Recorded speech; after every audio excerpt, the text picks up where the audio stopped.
Maharashtra superfast news चॅनलमध्ये आपले सहर्ष स्वागत आहे। खास सत्याची ठार लेखणीची महाराष्ट्रातील ताज्या आणि वेगवान बातम्या पाहण्यासाठी आपल्या हक्काचे चॅनल शेअर करा, लाईक करा आणि सबस्क्राईब करा। धन्यवाद। उरण कोटगावात 150 वर्षांची परंपरा, मलिंदा प्रसादाला मॉडर्न टच। पहा मरुआई देवीचा साक्षात दृष्टांत आणि अंगावर काटा आणणारा महिमा। आधुनिकतेच्या युगातही आपल्या पूर्वजांनी जतन केलेल्या लोकपरंपरा आणि सांस्कृतिक ठेवा ग्रामीण भागात आपल्याला आजही तितक्याच श्रद्धेने पाहायला मिळत आहे।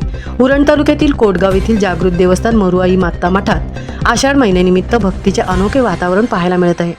गावातील महिला भगिनींनी एकत्र येत शेकडो वर्षांची पारंपरिक व्रतवैकल्याची प्रथा मोठ्या उत्साहात आणि भक्तिभावाने सुरू ठेवली आहे। कुटुंबाच्या सुखसमृद्धीसाठी आणि मुलाबाळांच्या दीर्घायुष्यासाठी आषाढातील प्रत्येक मंगळवारी हे कडक व्रत केले जाते। कोटगावची लोकवस्ती जेव्हा अत्यंत विरळ होती, म्हणजेच सुमारे 150 वर्षांपूर्वी, तेव्हा गावचे ज्येष्ठ लोक मरुआई देवीचा साक्षात अनुभव घ्यायचे। देवी प्रत्यक्ष बोलायची आणि भर दुपारी 12 वाजता गावात फेरफटका मारायची, अशी अंगावर काटा आणणारी आख्यायिका सांगितली जाते।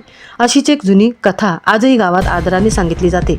या काळात एकत्र कुटुंब पद्धती असल्याने गावातील चांगी नावाच्या महिला चूल पेटवण्यासाठी भर दुपारी शेणाच्या गोवऱ्या गोळा करायला गेल्या होत्या।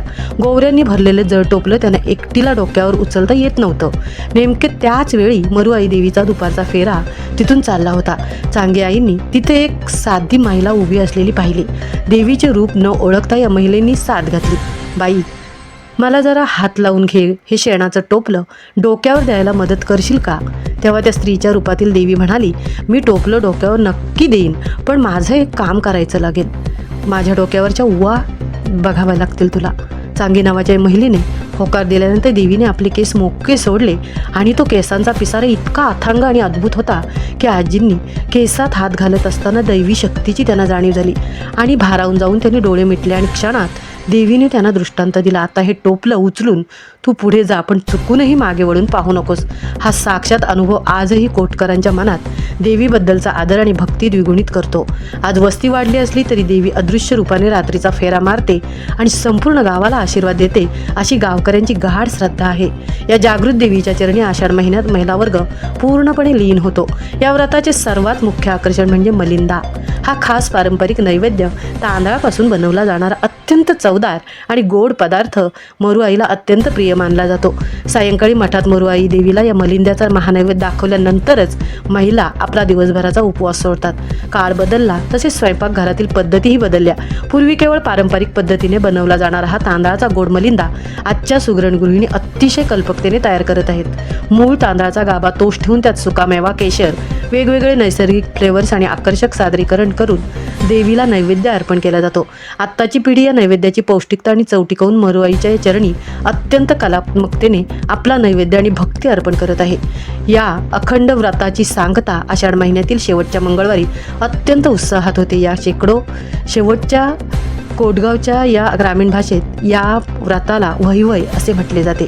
देवीच्या मठात दरवर्षी वहिवईचा गजर करत वर्षभरासाठी आपल्या मुलाबाळांना सुखसमृद्धी, आरोग्य आणि दीर्घायुष्य लाभू दे अशी प्रार्थना देवीकडे केली जाते।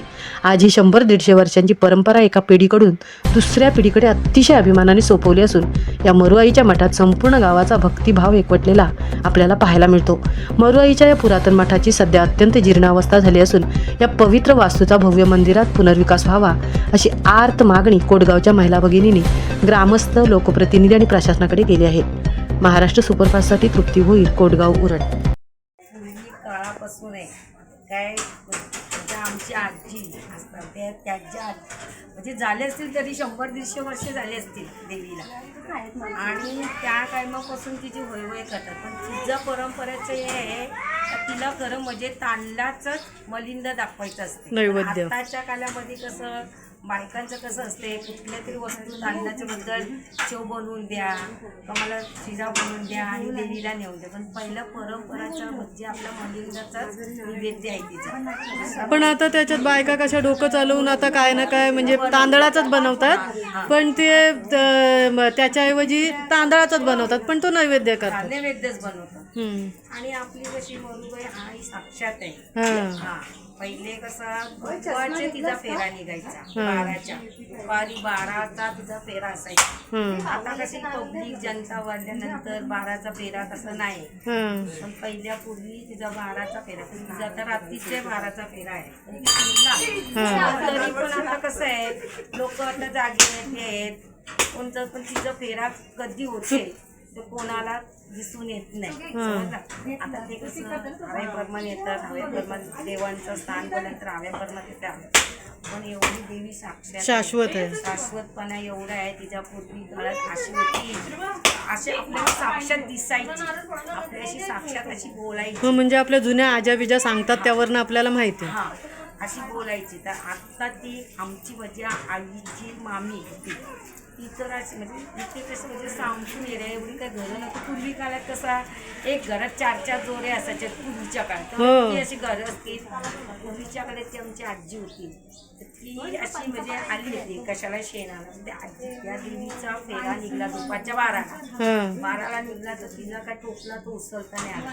तर तेवढ्यात तिचा फेरा आला म्हणून तिला वाटला काय एखादी बाई आली, बोलते बाळ मला हात लाव ग माझ्या टोपल्याला. बोलते मी हात लावीन, पण माझं मी एक काम सांगेन तर तुला करायला लागेल. बोलते चालेल मी करीन काम, तेव्हाच मी तुला हात लावेन, पण 5 मिनिटं माझ्या डोक्यात तुला बघायला लागते, माझ्या डोक्यात तू बघायला लागेल.